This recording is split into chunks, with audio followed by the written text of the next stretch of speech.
ಸ್ನೇಹಿತರೆ ನಮಸ್ಕಾರ. ಸ್ನೇಹಿತರೆ, ಇಡೀ ದೇಶವೇ ಎದುರುತ್ತಿದ್ದ ಬಹು ನಿರೀಕ್ಷಿತ ಬಿಹಾರ ವಿಧಾನಸಭಾ ಚುನಾವಣೆ ಫಲಿತಾಂಶ ಪ್ರಕಟಗೊಂಡಿದೆ. ಬಹುಶಃ ಇಂತಹ ಸೋಲನ್ನು ಕಾಂಗ್ರೆಸ್ ಮತ್ತು ಆರ್ಜೆಡಿ ಪಕ್ಷ ನಿರೀಕ್ಷೆ ಕೂಡ ಮಾಡಿರಲಿಲ್ಲ ಅಂತ ಅನಿಸುತ್ತೆ. ಕಾಂಗ್ರೆಸ್ನವರು ಶತಾಯಗತಾಯ ಈ ಬಾರಿ ಏನೇ ಆಗಲಿ ಬಿಹಾರದಲ್ಲಿ ನಾವು ಸರ್ಕಾರ ರಚನೆ ಮಾಡುತ್ತೇವೆ ಎನ್ನುವ ಹುಮ್ಮಸ್ಸಿನಲ್ಲಿದ್ದರು. ಆದರೆ ಮತದಾರ ಪ್ರಭು ಅವರ ನಿರೀಕ್ಷೆಯನ್ನು ಸುಳ್ಳು ಮಾಡಿ ನಿತೀಶ್ ಕುಮಾರ್ ಅವರ ಕೈ ಹಿಡಿದಿದ್ದಾರೆ. ಏನೇ ಆದರೂ ನಾವು ಎನ್ಡಿಎ ಮೈತ್ರಿಕೂಟವನ್ನು ಕೈ ಬಿಡುವುದಿಲ್ಲ ಎಂಬ ಖಡಕ್ ಸಂದೇಶವನ್ನು ನೀಡಿದ್ದಾರೆ. ಇದರಿಂದಾಗಿ ರಾಹುಲ್ ಗಾಂಧಿ ಅವರ ಸೋಲಿನ ಲೆಕ್ಕಕ್ಕೆ ಮತ್ತೊಂದು ಸೋಲು ಪ್ಲಸ್ ಆದಂತೆ ಕಾಣುತ್ತಿದೆ. ಕಾಂಗ್ರೆಸ್ ಮತ್ತು ಆರ್ಜೆಡಿ ಮೈತ್ರಿಕೂಟ ಸಂಪೂರ್ಣವಾಗಿ ನೆಲಕಚ್ಚು ಹೋಗಿದೆ. ಸ್ನೇಹಿತರೆ, ಇದು ಎಂತಹ ಸೋಲು ಅಂದರೆ ಯಾರೂ ಕೂಡ ಊಹೆ ಮಾಡಲು ಸಾಧ್ಯವಿಲ್ಲ. ಅಂತಹ ಸೋಲು ಮಹಾಗಠಬಂಧನ್ಗೆ ಆಗಿದೆ. ಇನ್ನೊಂದು ಕಡೆ ಬಿಜೆಪಿ ನೇತೃತ್ವದ ಎನ್ಡಿಎ ಮೈತ್ರಿಕೂಟ ಅಭೂತಪೂರ್ವ ಜಯವನ್ನು ಸಾಧಿಸಿದೆ. ಸ್ನೇಹಿತರೆ, ಪ್ರಧಾನಿ ಮೋದಿ ಅವರು ಬಿಹಾರದಲ್ಲಿ ಸಾಕಷ್ಟು ರ್ಯಾಲಿಗಳನ್ನು ಮಾಡಿದರು, ಪ್ರಚಾರ ಮಾಡಿದರು. ಇದಕ್ಕೆ ವಿಪಕ್ಷಗಳು ನೀವು ಏನೇ ಮಾಡಿದರೂ ಈ ಬಾರಿ ಬಿಜೆಪಿ ಸೋಲುತ್ತದೆ ಎಂದು ಸವಾಲನ್ನು ಹಾಕಿದರು.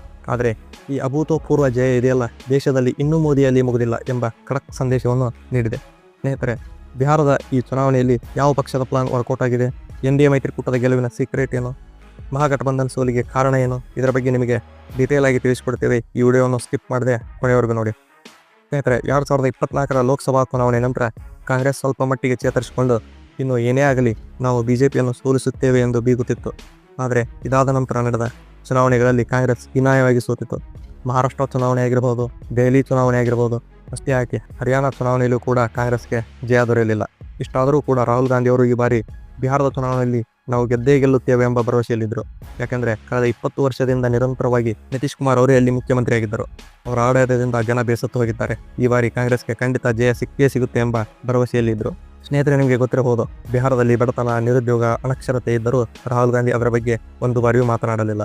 ಮತ ಅಧಿಕಾರ ಯಾತ್ರೆಯನ್ನು ಆರಂಭಿಸಿದರು, ವೋಟ್ ಚೋರಿ ಆಂದೋಲನವನ್ನು ಮಾಡಿದರು, ಜನರಲ್ಲಿ ಸುಳ್ಳು ಭರವಸೆಯನ್ನು ಮೂಡಿಸುವ ಕೆಲಸ ಮಾಡಿದರು. ಆದರೆ ಬಿಹಾರದ ಜನ ಇದನ್ನೆಲ್ಲ ನಂಬದೆ ಬಿಜೆಪಿ ನೇತೃತ್ವದ ಎನ್ಡಿಎ ಮೈತ್ರಿಕೂಟದ ಕೈ ಹಿಡಿದಿದ್ದಾರೆ.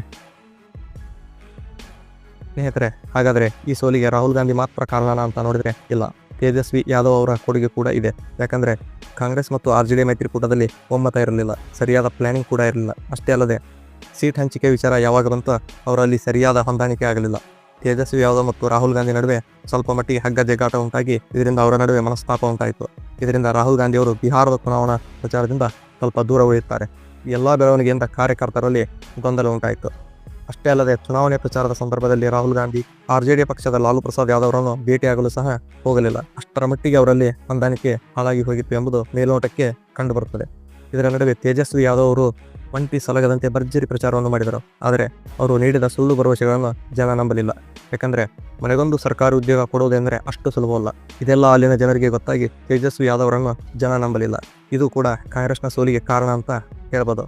ಇನ್ನು ಎನ್ಡಿಎ ಮೈತ್ರಿಕೂಟದ ಗೆಲುವಿಗೆ ಕಾರಣ ಏನಂತ ನೋಡುವುದಾದರೆ ತೇಜಸ್ವಿ ಯಾದವ್ ಅವರು ಹಿಂದುಳಿದ ವರ್ಗ, ಮುಸ್ಲಿಮರು, ಯಾದವರು, ಯುವಕರು ಎಲ್ಲ ಓಟ್ಗಳು ನಮಗೆ ಬಂದಿದ್ದೆ, ಆದರೆ ನಾವು ಗೆದ್ದೇ ಗೆಲ್ಲುತ್ತೇವೆ ಎನ್ನುವ ಭರವಸೆಯಲ್ಲಿದ್ದರು. ಆದರೆ ಇವರ ಸುಳ್ಳು ಭರವಸೆಗಳು ಬಿಹಾರದ ಜನತೆಗೆ ಗೊತ್ತಾಗಿತ್ತು ಅನಿಸುತ್ತೆ. ಆದ್ದರಿಂದ ಇವರು ಅವರ ಕೈ ಹಿಡಿಯಲಿಲ್ಲ.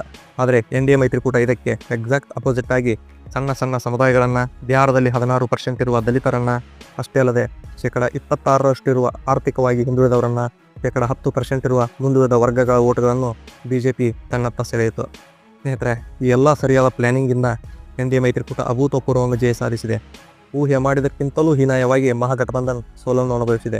ಅಷ್ಟೇ ಅಲ್ಲದೆ ಆರ್ಜೆಡಿ ಯಾವಾಗ ಮೈತ್ರಿ ಮಾಡಿಕೊಳ್ಳಲು ಬಯಸುತ್ತದೆಯೋ ಆಗ ಅಲ್ಲಿನ ಜನ ಪ್ರತಿ ಬಾರಿಯೂ ಒಗ್ಗಟ್ಟಾಗಿ ಅದರ ವಿರುದ್ಧ ವೋಟ್ ಮಾಡುತ್ತಾರೆ. ಇದು ಅಲ್ಲಿನ ಪರಿಸ್ಥಿತಿ. ಇನ್ನೊಂದು ವಿಷಯ ಸ್ನೇಹಿತರೆ, ಬಿಹಾರದ ಮುಖ್ಯಮಂತ್ರಿ ನಿತೀಶ್ ಕುಮಾರ್ ಅವರು ಒಳ್ಳೆಯ ವ್ಯಕ್ತಿತ್ವದ ಮುಖ್ಯಮಂತ್ರಿ.